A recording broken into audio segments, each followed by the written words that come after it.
the heart of West Africa, Ghana's golden promise is being tarnished by its own treasure.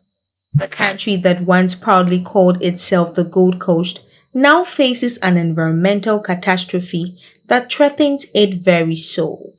This is the story of Galamsey, a local term meaning gather them and sell.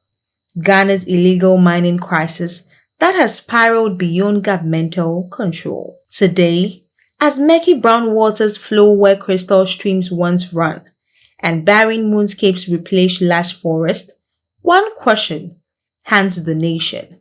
Has President John Mahama's government lost the fight against Galamsey? The roots of Ghana's Galamsey crisis run deep, intertwined with decades of political exploitation and broken promises.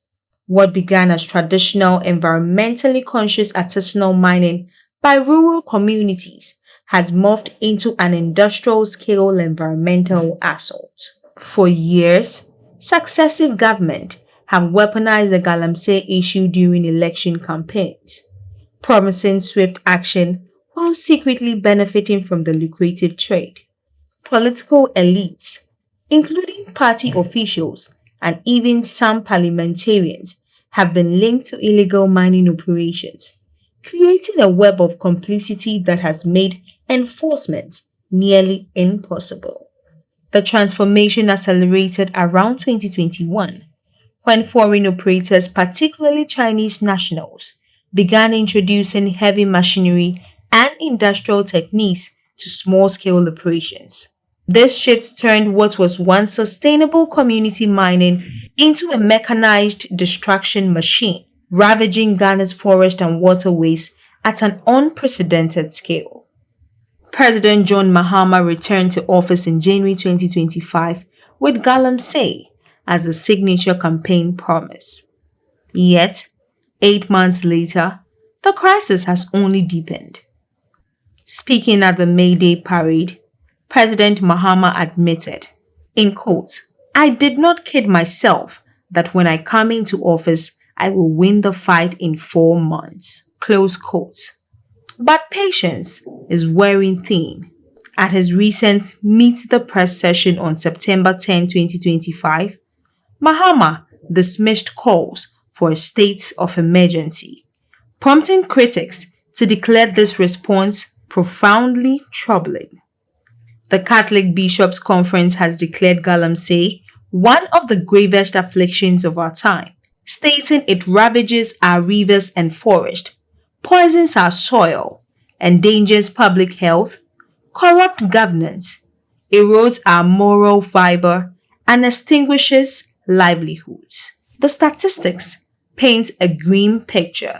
WaterAid reports that water supply has dropped 75% due to pollution, while major waterways like the Pra River, which cuts across 4 regions, have borne the brunt of uncurbed illegal mining activities.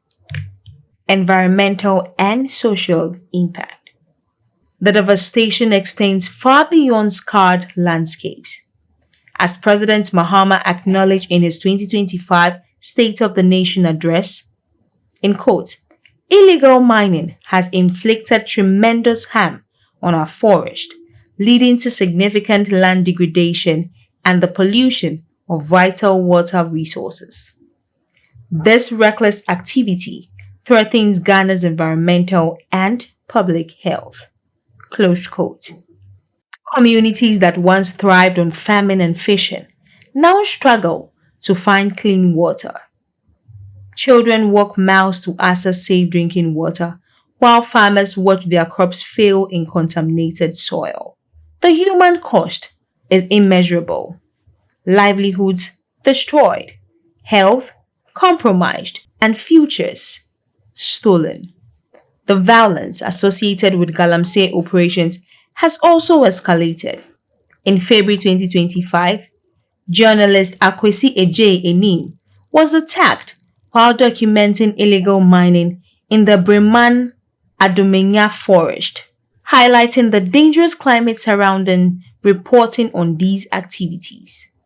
Pressure is mounting from multiple fronts.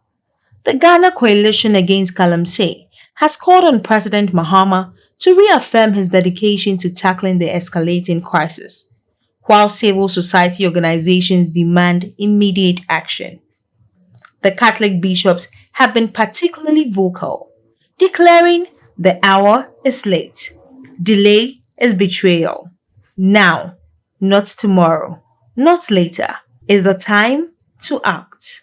They have demanded the president immediately declare a state of emergency, a call Mahama has rejected. International organizations are also raising alarms.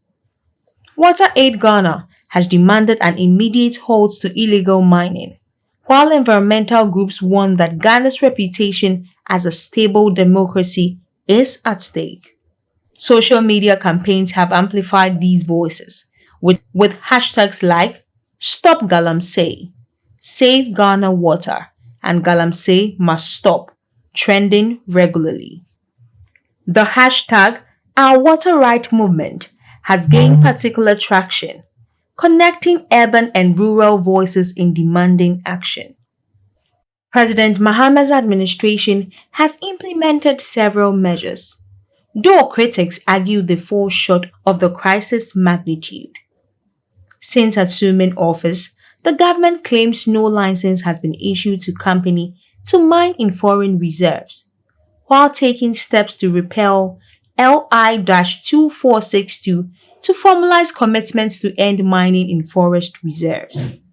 The government has introduced new frameworks, with Mahama declaring, in quote, every ounce of gold or gram of lithium mined in Ghana will have a positive green footprint, closed quote. However, the president continues to reject calls for declaring a state of emergency, arguing that existing measures have not been exhausted and that security agencies have been given sufficient powers. The challenge lies in enforcement. Years of political protection for Galamsey operators have created entrenched networks that span from rural communities to the corridors of powers in Accra.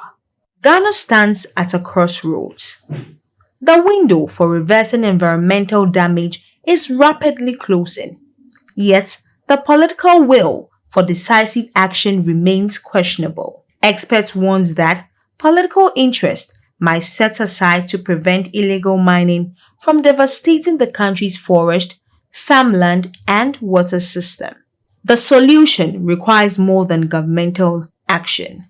It demands a fundamental shift in how Ghana values its environment versus short-term economic gains. President Mahama has proposed compelling small-scale miners to undertake skill training in modern responsible methods and land reclamation techniques, alongside stricter penalties for illegal mining. But as another day passes with contaminated water flowing through Ghana's rivers, the question remains: will President Mahama find the courage to take the decisive action his nation desperately needs? Or will Ghana's golden legacy be forever tarnished by the pursuit of gold itself? The clock is ticking, and Ghana's future hangs in the balance.